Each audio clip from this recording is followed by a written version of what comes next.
এদিকে সুষম উন্নয়ন নিশ্চিতে সরকারের সাথে আলোচনায় আসছে বেসরকারি খাতের ভূমিকাও। Bangladesh institute of development studies BIDS এর বার্ষিক সম্মেলনে আলোচনা হচ্ছে চলমান অর্থনীতির নানা বিষয় নিয়ে। আরও জানাচ্ছেন সহকর্মী রাকিব আল জাবেদ।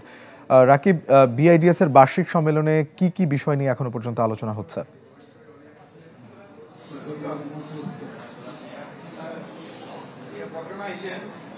শোভন, আজকে দ্বিতীয় দিন চলছে 4 দিনের এই বার্ষিক সম্মেলনে। মূলত গতকালকে যে বিষয়গুলো আলোচনা হয়েছে, আজকেও কিন্তু প্রথম যে সেশনটি হয়েছে সেখানে সেই বিষয়গুলোর কিন্তু পুনরাবৃত্তি হচ্ছে। অর্থাৎ বাংলাদেশের সামনে যে অর্থনৈতিক যে চ্যালেঞ্জগুলো রয়েছে, বিশেষ করে এখন সবচেয়ে বড় যে দুশ্চিন্তার বিষয়টি সেটা হচ্ছে আসলে মধ্য আয়ের যে ফাঁদ, সেটা আসলে কিভাবে বাংলাদেশ এড়াবে, অর্থাৎ সেটা এড়ানোর জন্য কি ধরনের পদক্ষেপ নিতে হবে। সরকার, নীতি নির্ধারক থেকে শুরু করে বেসরকারি খাতের উদ্যোক্তারা যারা রয়েছেন তাদেরকেই কিন্তু বারবার সতর্ক করে দেওয়া হচ্ছে।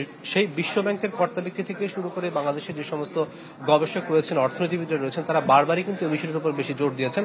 আজকের যে সকালের সেশনটা শুরু হয়েছে এবং সেই সেশনটা কিন্তু আসলে এখন একটু আগে বাংলাদেশের যে গার্মেন্টস সেক্টর রয়েছে সেখানে আসলে কিভাবে আরো বেশি কারিগরি দক্ষতা এবং কারিগরি যে সমস্ত ত্রুটি বিচ্ছুতিগুলো রয়েছে সেগুলো আসলে কিভাবে কাটিয়ে ওঠা যায় সেই বিষয়গুলো নিয়ে কিন্তু বারবার আলোচনা হচ্ছে।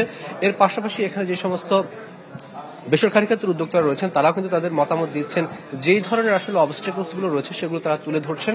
তবে দিন শেষে সবাই কিন্তু একটা কথাই বলছেন যে আমরা যদি আসলে আরো বেশি হাই ভ্যালু প্রোডাক্ট যদি উৎপাদন করতে না পারি, বিশেষ করে যেখানে ভিয়েতনাম, চীন কিংবা এখন ভারতের মতো দেশগুলো কিন্তু এই ধরনের পণ্যের দিকে ঝুঁকছেন এবং বর্তমানের বিগত কয়েক মাসের যে আসলে টার্মাল সিচুয়েশনটা গিয়েছিল আমাদের রপ্তানির প্রধান খাত তৈরি পোশাক খাতের, অর্থাৎ যেটি 85% বেশি আসলে যোগান দিয়ে থাকে, সেক্ষেত্রে আসলে কিভাবে সেগুলো আসলে পুষিয়ে এনে বিদেশি যে সমস্ত বায়ার প্রতিষ্ঠানগুলো রয়েছে তাদের আরো বেশি মনোযোগ আকর্ষণ করা যায় সেই বিষয়গুলো কিন্তু আলোচনা করছেন। এর পাশাপাশি বর্তমানে যেহেতু আমাদের প্রধান উপদেষ্টা ডক্টর ইউনূসের সাথে আমেরিকার সাথে ঐতিহাসিকভাবে একটা ভালো সম্পর্ক রয়েছে, সেই সম্পর্কের অজুহাতে কিংবা সেই সম্পর্কটাকে কাজে লাগিয়ে কিভাবে সামনের দিনগুলোতে বাংলাদেশের হারিয়ে যাওয়া যে জিএসপি সুবিধাটি সেটা আবারও ফিরে পেতে পারে বাংলাদেশ, সেই বিষয়গুলো নিয়ে কিন্তু অর্থনৈতিক কূটনীতিতে আরো বেশি তৎপর হওয়ার কিন্তু এখানে সুযোগ রয়েছে বলে বিশ্লেষকরা মনে করছেন।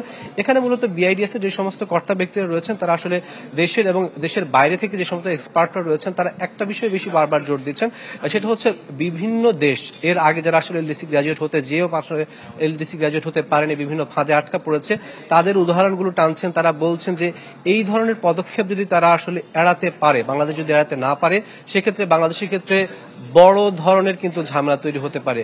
এর পাশাপাশি সামনের যে সেশনগুলো আছে সেখানেও কিন্তু বাংলাদেশের তৈরি পোশাকের বাইরে অন্য খাতগুলো রপ্তানি আয় নিয়ে কিন্তু কথা হবে আজকে। শোভন। রাকিব, আপনাকে ধন্যবাদ। দর্শক, Bangladesh institute of development studies BIDS এর বার্ষিক সম্মেলনে বাংলাদেশের অর্থনীতির নানা বিষয় নিয়ে আলোচনা হচ্ছিল। সেখান থেকে যুক্ত হয়েছিলেন সহকর্মী রাকিব আল জাবেদ। ব্রেকফাস্ট, টিফিন কিংবা স্ন্যাক টাইমে মজাদার আয়োজন মানে অল টাইম ব্রেড।